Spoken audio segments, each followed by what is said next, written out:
À mes 68 ans, je n'aurais jamais imaginé passer mon anniversaire en dormant sur le sol sale d'un garage abandonné qui sentait l'huile de moteur, avec les paroles cruelles de mon fils résonnant dans ma tête. Qu'est-ce que tu ferais avec un véritable héritage? Papa savait que ça ne te servirait à rien.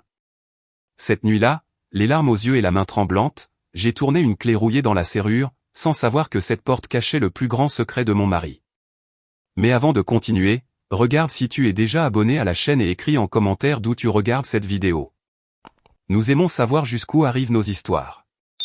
Je n'aurais jamais pensé qu'à 68 ans je serais en train de dormir dans un garage abandonné, entouré par l'odeur d'huile et des décennies de poussière. Mais j'étais là, tremblante dans l'obscurité, avec une clé mystérieuse dans mes mains et les larmes brouillant ma vue, pendant que les paroles cruelles de mon fils tournaient encore dans ma tête. Tu n'es rien qu'une vieille inutile, maman. Qu'est-ce que tu ferais avec un vrai héritage? Tout a commencé 3 semaines après l'enterrement de Roberto, mon mari pendant 42 ans. Dans le bureau de l'avocate Chavez, je portais encore la même robe noire des funérailles, alors que Javier, mon fils, était impeccable dans son costume sur mesure. L'avocat semblait un peu nerveux en se préparant à lire le testament. À mon fils Javier Garcia, je laisse notre appartement à Mexico et mon principal portefeuille d'investissement. Un frisson glacé a traversé mon dos, et puis, presque comme un commentaire jeté à la légère. À ma chère épouse Susana Garcia, je laisse la propriété située à l'avenue industrielle 1420, le garage et son contenu. Un garage. Après 42 ans de mariage, Roberto me laissait un garage. Je suis resté tellement choqué que je n'ai rien pu dire. Trop confuse pour demander pourquoi. J'ai senti la main de Javier sur mon épaule, serrant trop fort pendant qu'il se penchait pour chuchoter. Ne t'inquiète pas, maman. Je m'occuperai de toi. Je n'avais aucune idée de ce que ces mots voulaient vraiment dire. Le soir même, en revenant à ce que je considérais encore comme ma maison, le Penthouse avec vue sur la ville que Roberto et moi avions partagé pendant 15 ans, Javier a posé ma valise à l'entrée. Je pense que ce serait mieux si tu te cherchais un autre endroit où rester, maman. Le Penthouse est à moi maintenant. C'est écrit dans le testament. Le ton de sa voix était ce ton d'affaires qu'il avait perfectionné avec les années. Froid, calculateur. Demain des collègues viennent pour parler de comment rénover le bureau de papa et je dois commencer à faire des changements. Mais, où vais-je aller? Ma voix est sortie toute petite, presque un murmure. Javier a haussé les épaules avec une cruauté indifférente. Tu peux rester un moment chez tante Elena, ou bien tu as toujours ce garage que papa t'a laissé. Son rire m'a transpercé comme un couteau. Pourquoi il t'a laissé cette cochonnerie? C'est un mystère pour moi. Tu vas en faire quoi? Monter un atelier mécanique à ton âge. J'ai senti quelque chose se briser en moi. J'ai essayé de lui dire que j'avais besoin de temps, que je ne pouvais pas juste partir cette nuit-là. C'est alors qu'il a dit les paroles qui me marqueraient l'âme. Tu n'es rien qu'une vieille inutile, maman. Qu'est-ce que tu ferais avec un vrai héritage? Papa savait que ça ne te servait à rien. La cruauté était si inattendue, si différente du fils que je croyais avoir élevé, que je suis resté sans voix. J'ai simplement pris ma valise, mon sac et la clé que monsieur Chavez m'avait donnée après la lecture, et je suis parti. J'ai conduit sans but dans la ville, les larmes brouillant ma vue. Comment en étions-nous arrivés là? Comment n'avais-je pas vu ce que mon fils était devenu? Les questions tournaient dans ma tête jusqu'à ce que j'arrive enfin dans une rue inconnue de la zone industrielle, devant un garage négligé avec un cadenas sur la porte. Ma main tremblait en insérant la clé dans la serrure rouillée. La porte a grincé en s'ouvrant et le faisceau de ma lampe torche a coupé l'obscurité accumulée depuis des décennies. Et là, je me suis figé. L'intérieur n'était pas rempli d'ordures ni d'outils rouillés comme je l'imaginais. L'espace devant moi contenait 3 véhicules couverts de draps posés avec soin. Mais ce qui m'a coupé le souffle, c'était ce que j'ai aperçu, la grille argentée reconnaissable d'un Aston Martin ancien. Avec les doigts tremblants, j'ai retiré le drap du premier véhicule, révélant une DB5 de 1964 en argent impeccable, identique à celle que Sean Connery conduisait dans les films de James Bond que Roberto aimait tant. La voiture brillait comme si elle venait de sortir de l'usine, pas comme si elle avait été oubliée dans ce garage sombre pendant des années. Roberto. Ai-je murmuré dans le silence. Qu'est-ce que tu faisais? En 42 ans de mariage, mon mari n'avait jamais mentionné qu'il collectionnait des voitures. Jamais il n'y avait eu la moindre piste de cette passion, de cet investissement, de cette vie secrète. Le deuxième véhicule était une Mercedes-Benz 300 SL Gullwing de 1956, avec ses portes en aile de mouette et ses lignes élégantes, faciles à reconnaître même pour mes yeux inexpérimentés. Et le troisième, une Ferrari 275 GTB 4 de 1967. Son rouge vif me rappelait le vin que Roberto commandait à nos anniversaires.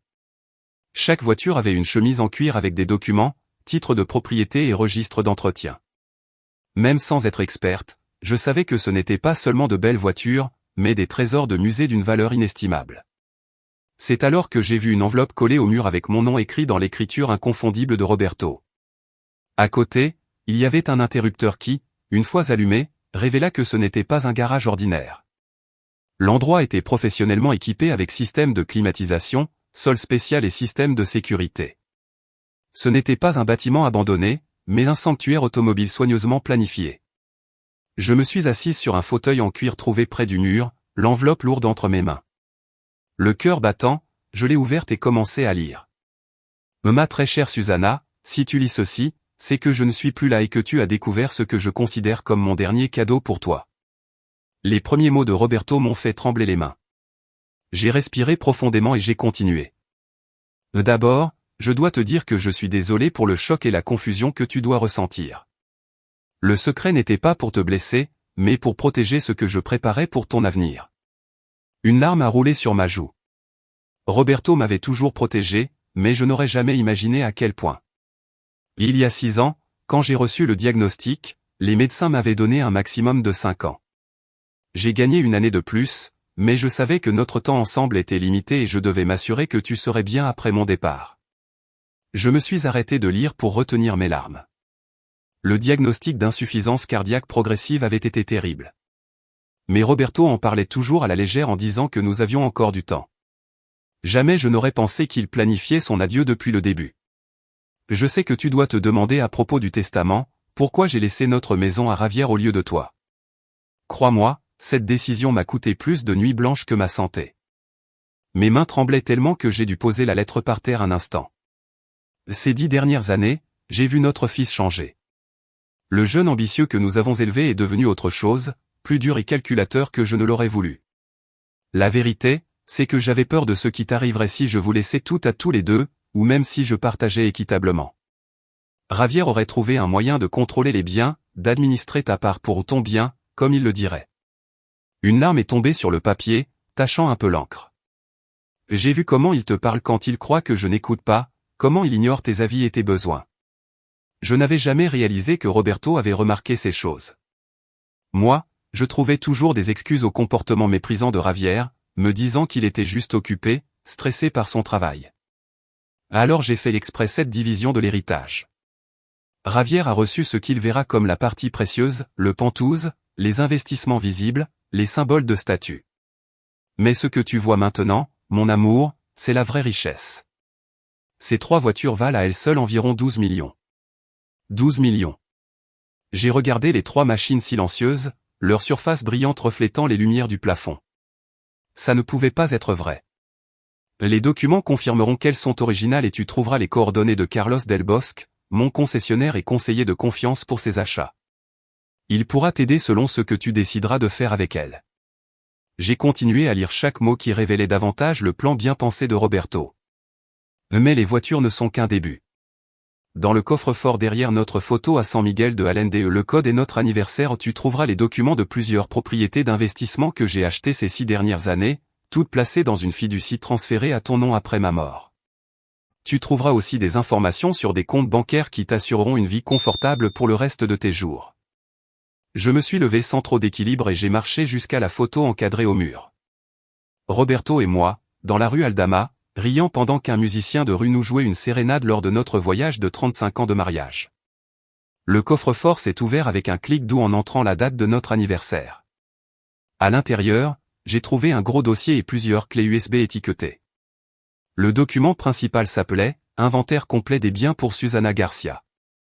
Je l'ai ouvert et j'ai immédiatement dû me rasseoir, pendant que les colonnes de chiffres et de descriptions de propriétés se mélangeaient devant mes yeux. Des immeubles d'appartements à Guadalajara, une propriété commerciale à Monterrey, un petit vignoble dans la région de Baja California, des portefeuilles d'actions, d'obligations, d'investissements. La valeur totale à la fin de la page m'a coupé le souffle. Je suis revenu à la lettre avec les mains tremblantes. Je sais que c'est accablant et je suis désolé de l'avoir gardé secret. Au début, ce n'était qu'un projet pour calmer mon angoisse du futur, mais à mesure que le portefeuille grandissait, je me suis rendu compte que le révéler trop tôt pouvait te mettre en danger si Javier découvrait l'ampleur de ses biens. Roberto le savait. Il avait anticipé exactement ce qui allait se passer. Il avait prévu comment Javier réagirait. J'ai toujours cru que le caractère se montre clairement dans les moments d'héritage. Javier reçoit une épreuve autant qu'un héritage. Et toi, mon amour, tu reçois les moyens de vivre le reste de ta vie exactement comme tu le choisis, sans devoir rien à personne. Tout mon amour, maintenant et pour toujours. Roberto. J'ai serré la lettre contre moi, les larmes coulant sans contrôle. Après 42 ans de mariage, je pensais tout savoir sur mon mari. Au lieu de ça, j'avais l'impression de découvrir seulement maintenant la profondeur de son amour et de sa prévoyance. L'ironie ne m'échappait pas.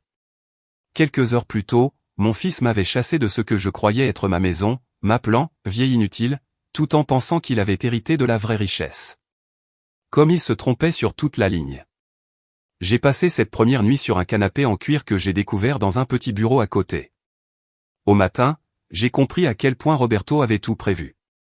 Le bureau avait une petite salle de bain avec douche, un mini réfrigérateur avec de l'eau et de la nourriture basique, et même un petit placard avec plusieurs tenues de ma taille encore avec les étiquettes.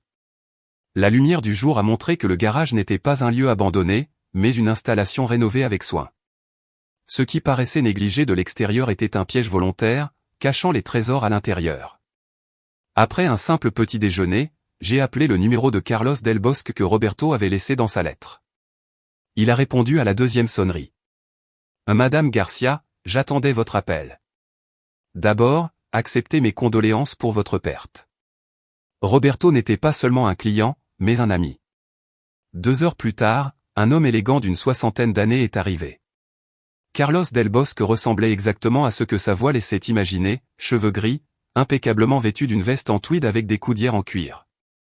Votre mari a commencé à acheter ses véhicules il y a environ 6 ans, m'expliqua-t-il. Il a été très méthodique. Chaque achat a été soigneusement vérifié pour son authenticité, son origine et son potentiel d'investissement.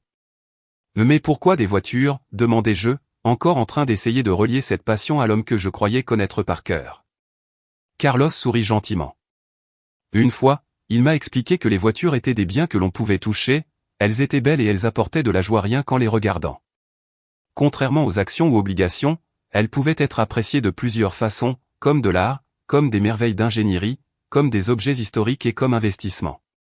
Il voulait vous laisser quelque chose que vous puissiez voir et toucher, pas seulement des chiffres sur un papier. J'ai eu la gorge serrée en entendant comment pensait Roberto. C'était tellement lui, pratique, mais en même temps très attentionné. La collection vaut maintenant environ 12 millions, comme Roberto vous l'a écrit dans sa lettre, continua Carlos.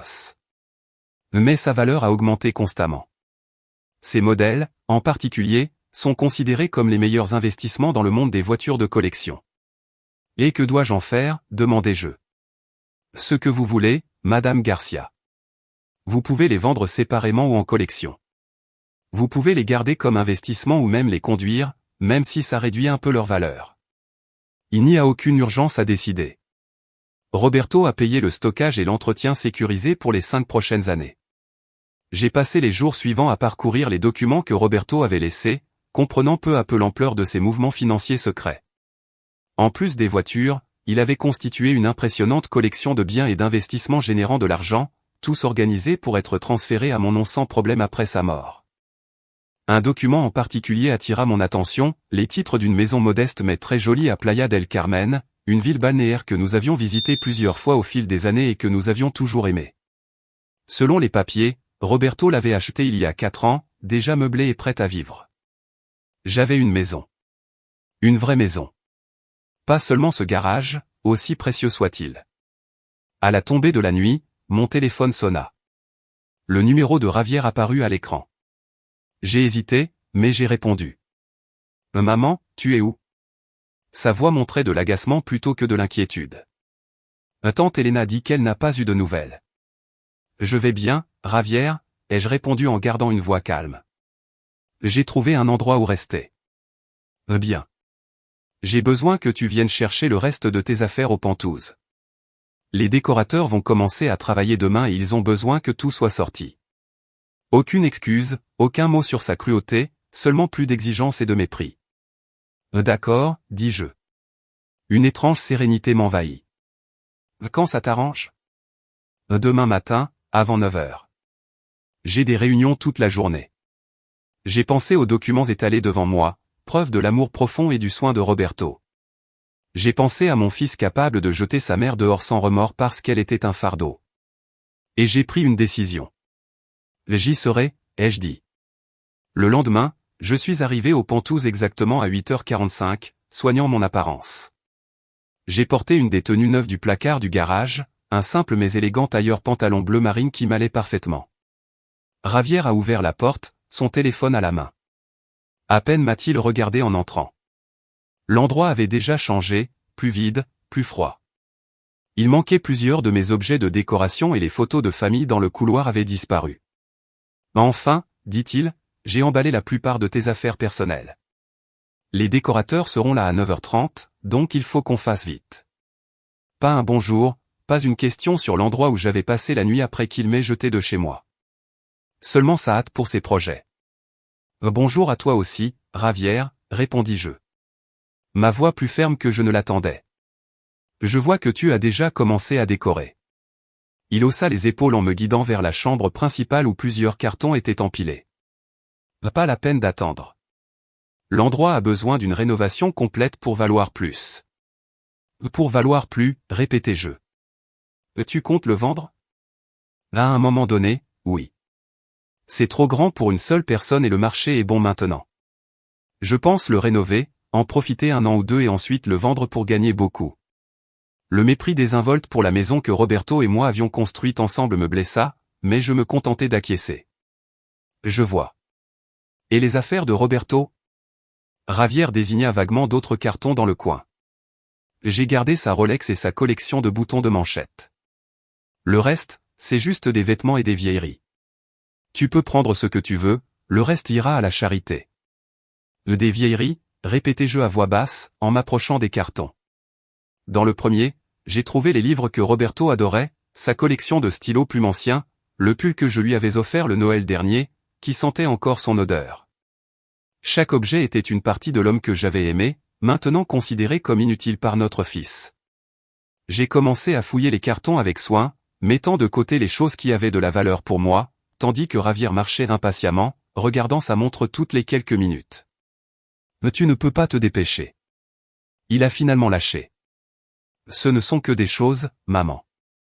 Tu n'as même pas un endroit où garder tout ça.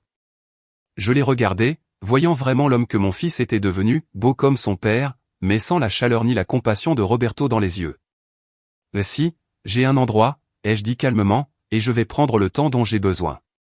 Ce ne sont pas juste des choses, Ravière, ce sont des souvenirs. Il a levé les yeux au ciel. Très bien, j'ai des appels à passer. Fini juste avant 9h30. Il est sorti sans regarder en arrière. Pendant que je continuais à choisir soigneusement les objets, je me suis surprise à traverser des étapes de deuil, non seulement pour Roberto, mais aussi pour le fils que je pensais avoir élevé. A-t-il toujours été aussi froid, aussi grossier? Je m'étais simplement refusé à le voir, trouvant des excuses à son comportement de plus en plus insensible. Roberto, lui, avait vu clair, si clair qu'il avait fait un plan élaboré pour me protéger de notre propre fils. Au fond d'un placard, j'ai trouvé quelque chose d'inattendu, le vieux sac à dos en cuir de Roberto, coincé dans un coin. À l'intérieur, il y avait une enveloppe fermée à mon nom et une note, si tu trouves ceci, Susanna, c'est une copie supplémentaire de tout ce qui est dans le coffre-fort du garage, au cas où. Mon mari, si intelligent et prévoyant, faisant des sauvegardes de ses sauvegardes. Quand le portier m'a aidé à charger mes affaires dans la voiture, j'ai regardé l'immeuble une dernière fois. J'ai ressenti un mélange étrange de tristesse et de liberté. Le Penthouse avait été notre maison pleine de souvenirs, mais il n'avait jamais été vraiment à moi, pas comme Roberto l'avait prévu pour le garage et ce qu'il contenait. J'ai pris la route, quittant la ville vers la côte qui menait à Playa del Carmen. Il était temps de voir la maison que Roberto avait préparée pour moi, le véritable héritage qu'il avait planifié depuis le début. En conduisant, j'ai senti un poids se lever de mes épaules. Pour la première fois depuis la mort de Roberto, je ne faisais pas que réagir à la perte et au choc, j'allais volontairement vers quelque chose de nouveau. Le trajet vers Playa del Carmen a apaisé quelque chose dans mon âme qui était brisée depuis la mort de Roberto. Alors que la route serpentait le long des falaises, offrant des vues sur l'immense mer bleue des Caraïbes, j'ai senti que je respirais plus profondément que je ne l'avais fait depuis des semaines. J'ai suivi les indications jusqu'à une maison en pierre modeste, à moitié cachée derrière de grands cyprès. La propriété n'était ni immense ni ostentatoire, mais elle paraissait accueillante et intime. Une porte en bois menait à un petit chemin entourant un jardin modeste, mais très bien entretenu. Avec la clé du dossier de documents, j'ai ouvert la porte et je suis entré. L'intérieur m'a cloué sur place. Chaque détail semblait avoir été choisi en pensant à moi. Le salon avait des étagères intégrées autour d'une cheminée en pierre, avec des fauteuils confortables dans les couleurs et les styles que j'avais toujours aimés. La lumière naturelle entrait par de grandes fenêtres, illuminant des sols en bois couverts de tapis faits à la main. La cuisine était moderne mais classique, avec un coin petit déjeuner donnant sur le jardin. La chambre principale était chaleureuse plutôt que grande, mais s'ouvrait sur un patio privé avec un petit bout de vue sur la mer entre les propriétés voisines. Mais c'est le petit bureau à côté du salon qui m'a finalement fait craquer. Là, au-dessus d'un bureau simple, était accroché un tableau que j'ai reconnu aussitôt, une aquarelle du canal de Venise, là où Roberto m'avait demandé en mariage, peinte par un artiste de rue il y a des décennies. Nous avions perdu l'original lors d'un déménagement il y a des années, mais ici se trouvait une copie parfaite, comme si Roberto l'avait fait refaire à partir de ma mémoire. Les larmes sont venues alors, non pas les sanglots désespérés des dernières semaines, mais une libération plus douce. Roberto avait créé cet endroit pour moi avec tant de soin, tant d'attention à ce qui me donnerait du réconfort et de la joie. De petits coups à la porte m'ont sorti de ma transe. En ouvrant, je suis tombé sur une dame élégante d'une bonne soixantaine d'années, tenant un plat couvert dans ses mains. « Bonjour », dit-elle avec chaleur. « Vous devez être Susanna. Je suis Mariana del Carmen, votre voisine. Roberto m'a demandé de veiller à votre arrivée. » J'ai cligné des yeux, surprise. « Vous connaissiez Roberto ?»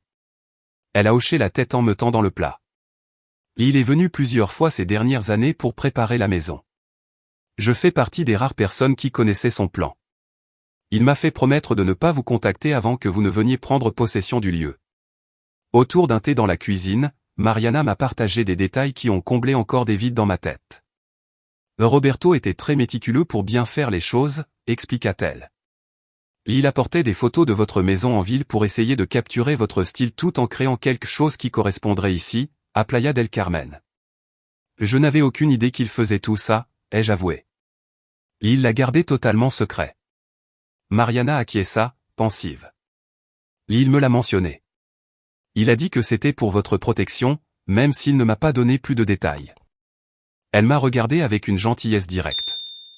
Il a dit que quand vous viendriez enfin, vous auriez peut-être besoin d'une amie, de quelqu'un qui comprend ce que c'est que de reconstruire une vie après une perte.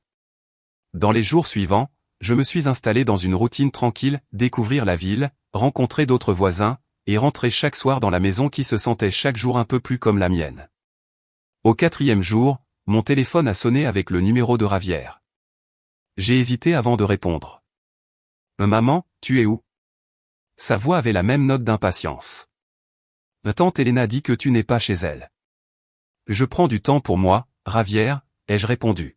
« J'ai trouvé un endroit où rester. »« Qu'est-ce que ça veut dire ? » ?»« Quel endroit ? » ?»« Tu ne peux pas juste disparaître comme ça. »« Je ne vais pas dire où je suis. »« Avais-tu besoin de quelque chose en particulier ? » Un silence. Puis sa voix a pris son ton d'affaire. « En fait oui.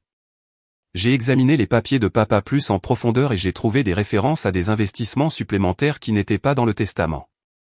Je pense qu'il pourrait y avoir des comptes ou des propriétés dont nous n'avons pas encore connaissance. » Mon cœur a battu plus vite, mais j'ai gardé une voix ferme. Ah ? Quel genre de référence ? Rien de précis, juste des notes sur des réunions avec des conseillers financiers que je ne connais pas. Quelques commentaires mystérieux sur la sécurisation de biens futurs. Ravière soupçonnait quelque chose, cherchant des biens qu'il pensait lui revenir de droit. Combien de temps s'écoulerait avant qu'il ne découvre la vérité ? S'il y avait des biens supplémentaires, je suis sûr que M. Chavez l'aurait mentionné, ai-je répondu. Peut-être, dit Ravière, sans conviction. Écoute, quand reviens-tu en ville? On devrait en parler en personne. Je ne sais pas quand je reviendrai, ai-je répondu. J'ai besoin de ce temps loin. Sa frustration se sentait même à travers le téléphone. Maman, c'est ridicule. Tu ne peux pas juste t'en aller sans dire à personne où tu es. Je vais très bien, Ravière. Je ne vagabonde pas et je ne suis pas seul. Je prends simplement du temps pour digérer tout ce qui s'est passé. Après avoir raccroché, je me suis assise dans le jardin pour réfléchir à tout ça. La question que Roberto avait posée dans sa lettre me tournait dans la tête, Ravière se montrerait-il digne de partager cette richesse inattendue? Jusqu'ici, ses actes ne faisaient que confirmer les inquiétudes de Roberto sur son caractère. Mais les gens peuvent changer, non? Le fils dont je me souvenais, celui qui avait de la compassion et une chaleur sincère, était quelque part encore en lui. 3 mois plus tard, je m'étais installé dans une routine qui me semblait de plus en plus naturelle. Je partageais mon temps entre arranger la maison, explorer ma nouvelle communauté et gérer les responsabilités qui accompagnaient l'héritage inattendu de Roberto. Avec l'aide de l'avocate Patricia Del Olmo, j'avais mis en place un système confortable pour superviser les propriétés et les investissements. Les voitures étaient toujours dans leur garage sécurisé, entretenu par l'équipe de Carlos Del Bosque. J'ai même conduit l'Aston Martin une fois, une balade un peu effrayante sur la route côtière qui m'a rendu heureuse et étrangement plus proche de Roberto. Ravière et moi avions une relation tendue. Nous parlions surtout par email formel à propos de choses pratiques. Comme Patricia l'avait prévu, ses premières démarches juridiques pour contester l'héritage se sont éteintes après que les avocats ont confirmé que les dispositions de Roberto étaient très solides. J'étais en train de tailler les rosiers dans le jardin quand une voiture que je ne reconnaissais pas est arrivée. Une femme grande, à l'air professionnel, avec l'efficacité de quelqu'un habitué à gérer les problèmes, est sortie. Madame Garcia, je suis Clara Mendoza, l'assistante de Ravière. Puis-je vous parler un moment? Quelque chose dans sa façon d'être tendue et urgente sous une couche de professionnalisme m'a donné un frisson d'inquiétude. Dans le salon, Clara s'est assise au bord du canapé, refusant mon offre de thé. Madame Garcia, je suis ici parce que Ravière a eu de sérieux problèmes. Il m'a demandé de vous parler directement, pensant que vous ne répondriez peut-être pas à son appel. Quel genre de problème, ai-je demandé, même si un pressentiment me disait que je le savais déjà. Financier, principalement, dit-elle en ouvrant un dossier mince.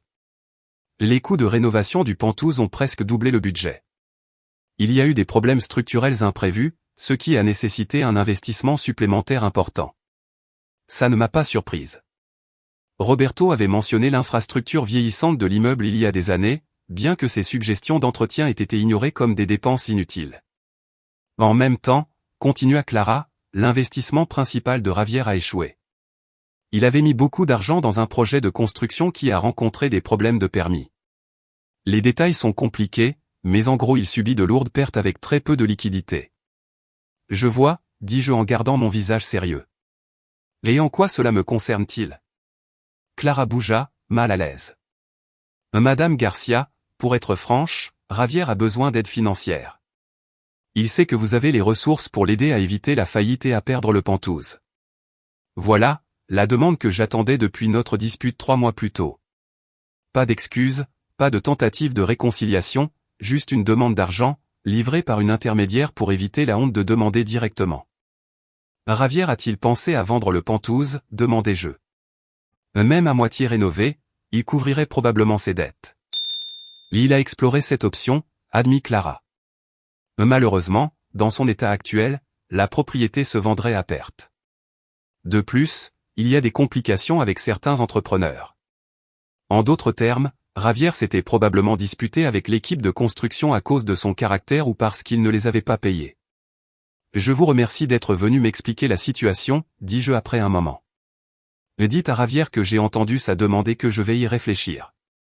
Clara sembla surprise par cette réponse pas très engageante. Madame Garcia, la situation est assez urgente. Le processus de saisie peut commencer dans quelques semaines. Je comprends, et j'aurai besoin de temps pour réfléchir à ma réponse. C'est tout ce que je peux offrir aujourd'hui. Le lendemain matin, au lieu d'appeler Ravière, j'ai conduit en ville pour voir moi-même l'état du Penthouse. Le portier, me reconnaissant après toutes ces années vécues là, m'a laissé monter sans prévenir. Ce que j'ai découvert était grave. La maison, autrefois élégante, avait été presque entièrement démoli dans la plupart des pièces, avec câbles et tuyaux exposés, créant un labyrinthe dangereux. Le matériel de construction était abandonné, une fine couche de poussière prouvant que rien n'avait été fait depuis des semaines. En marchant dans ce qui avait été notre maison, j'ai ressenti un mélange d'émotions, tristesse pour la destruction des lieux pleins de souvenirs, frustration pour le gaspillage et la mauvaise gestion, et gratitude pour la prévoyance de Roberto en me protégeant. J'étais en train d'inspecter les dégâts d'eau quand j'ai entendu la porte d'entrée s'ouvrir. Maman. La voix de Javier résonna dans l'espace vide. Le portier m'a dit que tu étais là. Il apparut dans l'encadrement et je fus surprise de le voir si différent. Son allure, toujours impeccable, était négligée. Ses vêtements restaient chers, mais froissés, son visage marqué par le stress de nuits sans sommeil. Il avait maigri, et les traits de son visage rappelaient beaucoup ceux de Roberto dans ses moments les plus durs. Je voulais voir par moi-même, expliquai-je en montrant la destruction autour de nous. Javier passa la main dans ses cheveux, un geste de frustration que je lui connaissais depuis l'enfance. Je suppose que Clara t'a parlé hier. J'acquiesçai. Elle m'a expliqué ta situation financière, et je devais comprendre toute l'histoire avant de prendre une décision. Je marchais prudemment parmi un tas de gravats. C'est très différent de ce que tu m'avais décrit au début des rénovations. Il rit, un rire court, sans joie. Oui. Eh bien, les choses ne se passent rarement comme prévu, dans la construction ou dans la vie. Javier, dis-je avec douceur, qu'est-il arrivé avec ton projet d'investissement? Quelque chose dans mon ton a dû briser sa défense. Il s'assit sur une poubelle renversée, l'air épuisé. Je me suis embarqué dans plus que ce que je pouvais gérer. Le projet semblait sûr, des appartements de luxe dans un quartier prometteur. Les préventes se passaient bien. J'y ai mis non seulement mon argent, mais j'ai aussi emprunté en hypothéquant d'autres biens, y compris la valeur future du Penthouse. Et puis une inspection environnementale a révélé des problèmes de pollution dissimulés. Les coûts de nettoyage ont rendu le projet non rentable. Les investisseurs se sont retirés. Je regardais autour de moi la destruction, à la fois physique et financière, qui représentait la vie de Javier. Pourquoi ne m'as-tu pas consulté plus tôt?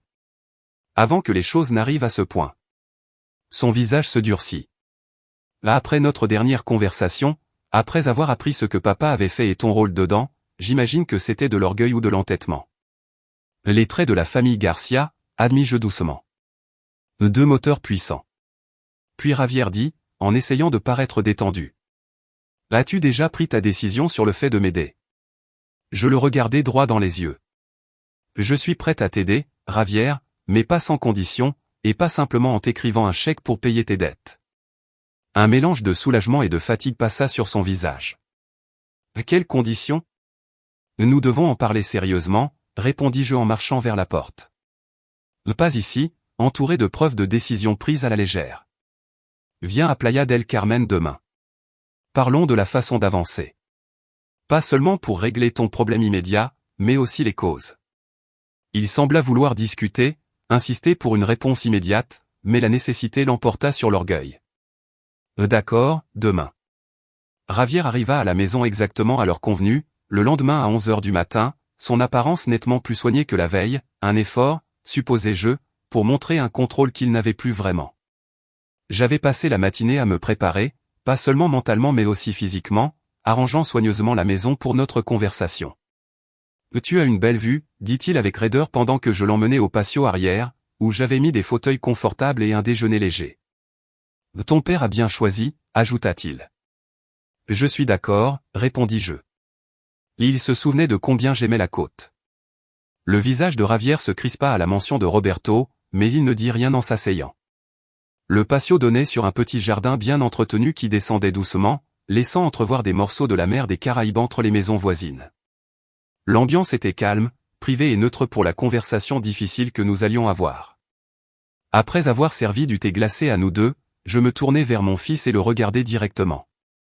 Avant de parler de ta situation financière, j'aimerais te montrer quelque chose. Je lui tendis un dossier en cuir que j'avais préparé ce matin-là, avec des documents choisis dans les archives de Roberto. Voici des projections financières et des évaluations d'entretien pour le Penthouse, expliquai-je pendant qu'il parcourait les pages. Ton père les avait commandées il y a 3 ans, anticipant de gros problèmes dans les systèmes de l'immeuble.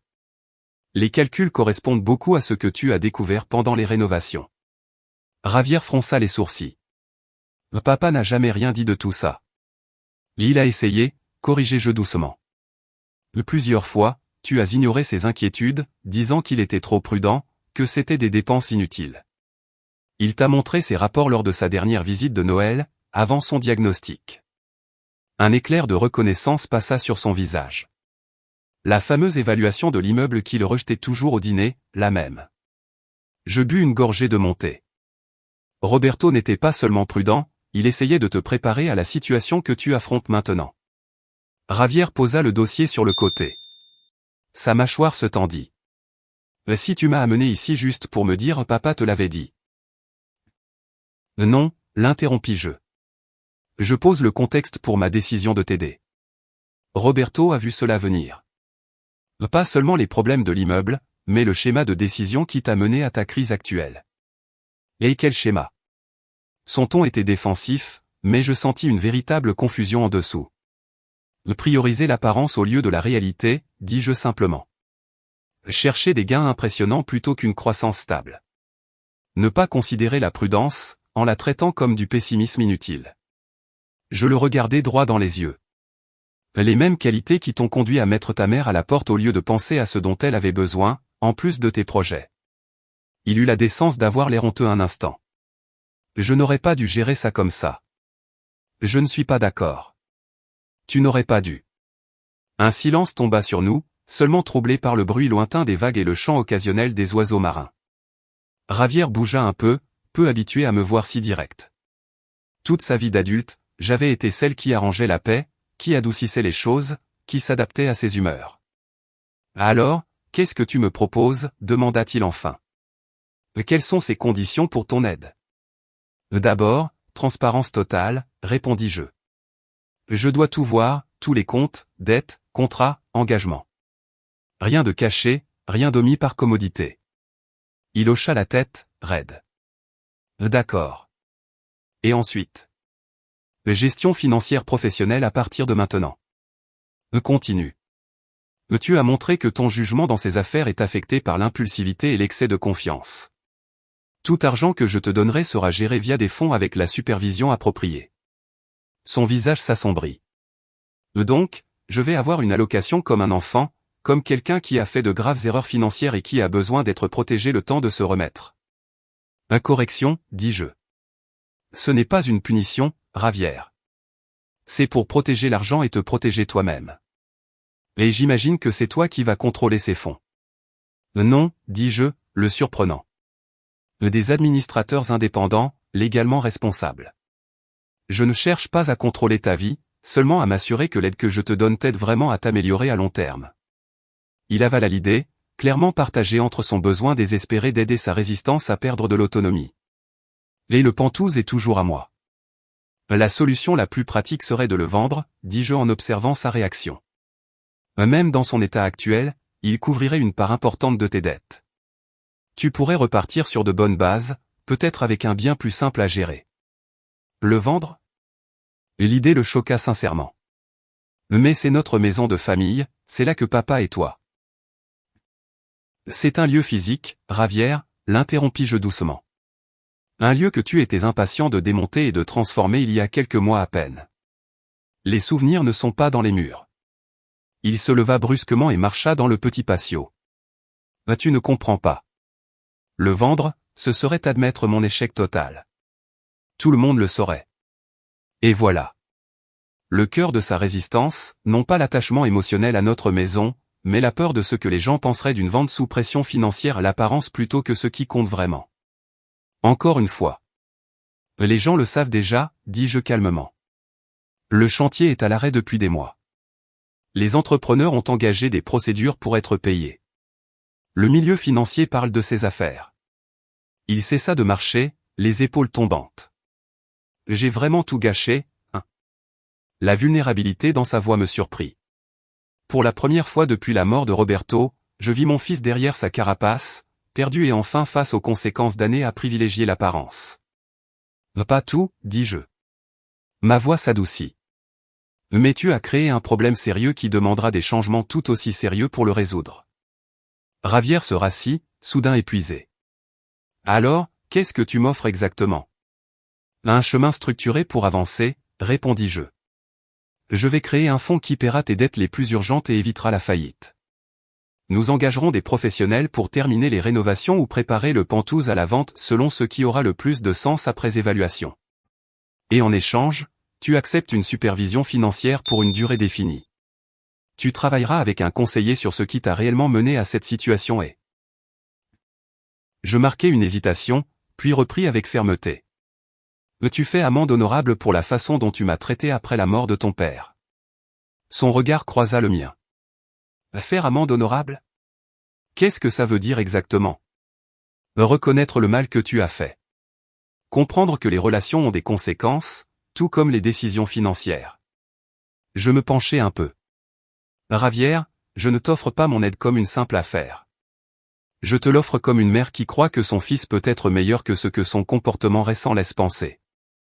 Quelque chose dans mes mots sembla fissurer la barrière qu'il gardait. Il détourna les yeux, clignant vite. Je ne voulais pas dire ce que j'ai dit ce jour-là, dit-il doucement, à propos du fait que tu étais inutile. J'étais en colère et je me suis défoulé. Peut-être, admis-je, mais ces mots ne sont pas sortis de nulle part. Ils reflétaient une attitude envers moi, envers les femmes âgées en général, que tu as depuis un moment. Il ne le nia pas, ce qui était déjà un petit pas. J'ai besoin de temps pour réfléchir à tout ça, dit-il finalement. Prends le temps qu'il te faut, répondis-je, mais n'oublie pas que les délais de tes créanciers ne s'ajusteront pas à ton temps de réflexion. Le printemps était revenu à Playa del Carmen, peignant le jardin de la maison d'explosion de couleurs sur fond de mer des Caraïbes bleus. 9 mois s'étaient écoulés depuis la mort de Roberto, 6 depuis que j'avais découvert ce qu'il y avait dans le garage, et 4 depuis que la crise financière de Ravière nous avait forcés à parler. Après 3 jours de silence, Ravière avait appelé avec une réponse qui m'avait surprise. Je ferai tout ce qu'il faut. Le chemin depuis cette acceptation n'a pas été facile. La restructuration financière a demandé des semaines de travail intense avec des comptables et des avocats, révélant toute l'étendue des emmêlements financiers de Ravière, certains bien pires que ceux qu'il avait admis au départ. Le Penthouse a nécessité des décisions difficiles, aboutissant à un accord, terminer les rénovations essentielles pour pouvoir le vendre, puis le vendre afin de couvrir les dettes les plus urgentes. Plus difficile que ces aspects pratiques fut le travail personnel que Ravière avait accepté de faire. Les séances hebdomadaires avec un thérapeute, d'abord suivies avec scepticisme, sont peu à peu devenues une source de compréhension réelle. Notre relation est entrée dans un territoire nouveau, que ni lui ni moi ne maîtrisions parfaitement, mais avec une honnêteté de plus en plus grande des deux côtés. J'étais en train de tailler les rosiers quand une voiture familière s'arrêta. Ravière en sortit en portant un petit paquet, son apparence visiblement différente de son ancien personnage, ni l'exécutif raide, ni l'homme désespéré qui faisait face à la ruine. Ses vêtements restaient de bonne qualité, mais moins tapa accent grave-l'œil, son attitude, plus détendue. Il s'était même laissé une barbe courte qui adoucissait les angles de son visage, le faisant beaucoup ressembler à Roberto quand il était plus jeune. Le jardin est superbe, commenta-t-il en me saluant d'un baiser sur la joue, un geste qui semblait très sincère. Tu as vraiment transformé cet endroit. Je n'ai fait que poursuivre ce que ton père a commencé, répondis-je en posant mes outils. Alors que nous nous asseyions pour ce qui était devenu notre rituel de visite mensuelle, je remarquai le calme qui avait remplacé l'ancienne tension. La vente du Penthouse, c'est la semaine prochaine, me dit-il. L'inspection finale s'est bien passée. Nous allons obtenir environ 40% de plus que ce qu'on aurait eu au début si on l'avait vendu en urgence. L'excellente nouvelle, dis-je. Ça donnera au fond plus d'options pour tes prochaines étapes. À propos de ces prochaines étapes. Ravière posa sa tasse avec soin. Je voulais te parler de quelque chose. On m'a proposé un poste dans une organisation de développement communautaire qui se concentre sur des projets de logements abordables. Je haussai les sourcils, incapable de cacher ma surprise. La carrière de Ravière avait toujours été dans l'immobilier de luxe, avec un mépris fréquent pour le logement abordable. Et évidemment, c'est un salaire bien plus bas que dans mes postes précédents, continua-t-il. Mais le fonds que tu as créé couvre mes dépenses de base et... Il hésita, cherchant ses mots. Ça me donne l'impression de faire un travail important, d'utiliser ce que je sais sur le développement pour autre chose que juste gagner de l'argent. Ça ressemble à un vrai changement, dis-je. Qu'est-ce qui t'a motivé? Ravière regarda la mer avant de répondre. Tu te rappelles ce projet qui a échoué? Les condominiums de luxe? Le terrain a été vendu à une organisation de logement à but non lucratif. Ils construisent maintenant des logements à revenus mixtes là-bas, bien conçus, écologiques. Je les ai aidés de manière informelle pendant quelques mois et il haussa les épaules avec un mélange de gêne et de fierté. Je suis plutôt doué pour les aspects techniques du développement quand je n'ai pas la pression de maximiser chaque centime. J'étudiais le visage de mon fils, remarquant l'émotion sincère pendant qu'il décrivait le projet. On dirait que tu as trouvé quelque chose qui t'intéresse plus que tes simples compétences en affaires, dis-je. Papa trouverait ça probablement ironique, admire Javier avec un sourire sincère, que je finisse par travailler dans le logement abordable après des années à courir derrière les marchés de luxe. Je pense qu'il en serait satisfait, le corrigeai-je doucement.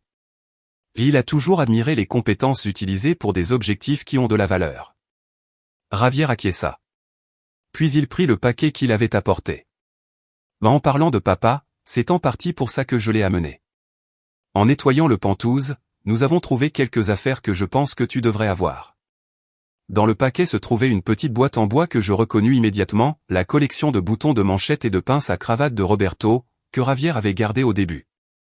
Je les ai gardés parce qu'ils représentaient un lien avec papa, expliqua Javier pendant que j'ouvrais la boîte.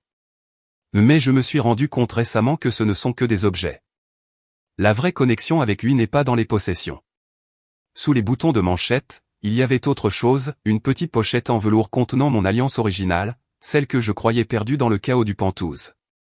Je l'ai trouvée dans le coffre-fort du bureau de papa, dit Javier pendant que je sortais l'anneau en or de la pochette. Avec ça, il me remit une petite enveloppe avec mon nom écrit dans l'écriture de Roberto. À l'intérieur, il y avait une carte pour notre 45 anniversaire. La première bague était une promesse de la vie que nous construirions. Celle-ci célèbre la vie que nous avons créée. Tout mon amour pour toujours. Caché dans la carte se trouvait un reçu d'une bijouterie pour une bague d'éternité, datée de seulement quelques semaines avant la dernière hospitalisation de Roberto, un cadeau qu'il n'avait pas vécu assez longtemps pour me donner. Il prévoyait déjà, même à ce moment-là, dis-je doucement, les larmes brouillant ma vue. Toujours en train de penser au moment futur. Le bijoutier avait encore la commande, dit Javier. Je l'ai récupéré pour toi. Il sortit une petite boîte de sa poche et me la donna. À l'intérieur, un délicat anneau de saphir et de diamant. Simple, élégant, exactement mon style.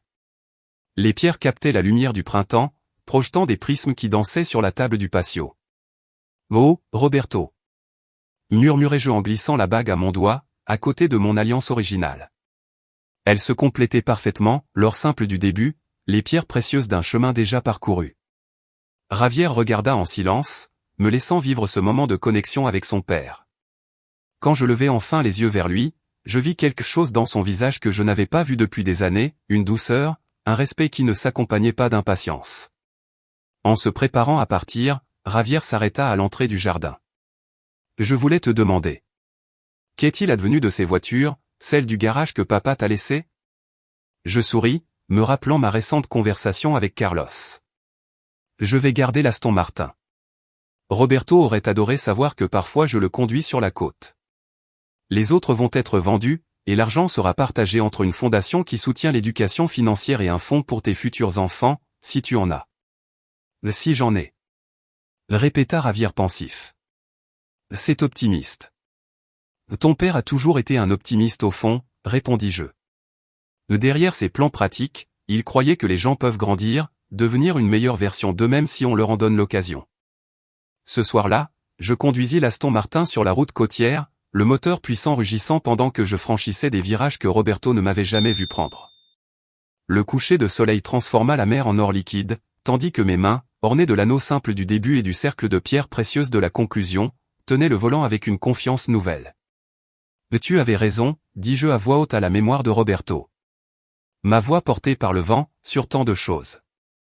Le garage qui ne servait à rien et qui avait représenté autrefois le mépris de mon fils pour ma valeur, avait non seulement changé ma vie, mais aussi notre relation. L'héritage qui paraissait si cruellement injuste s'était révélé être la dernière preuve de la sagesse et de l'amour de Roberto, pour nous deux. En rentrant chez moi, ma maison, je sentis que tout était bouclé, qu'un cycle se terminait et qu'un autre commençait. Peu importe ce que l'avenir apporterait, je l'affronterais avec la sécurité des plans de Roberto, les leçons de cette année difficile en moi, et la sagesse gagnée de savoir ce que je vaux, me guidant. La clé du garage, qui n'avait ouvert autrefois qu'une porte physique, avait finalement ouvert quelque chose de bien plus précieux, une nouvelle manière de comprendre l'amour, l'héritage et le courage de recommencer, peu importe l'âge ou les circonstances. Maintenant, si cette histoire t'a plu, clique sur la prochaine vidéo qui apparaît à l'écran, car elle contient une histoire de trahison et de rebondissements inattendus comme tu n'en as jamais vu.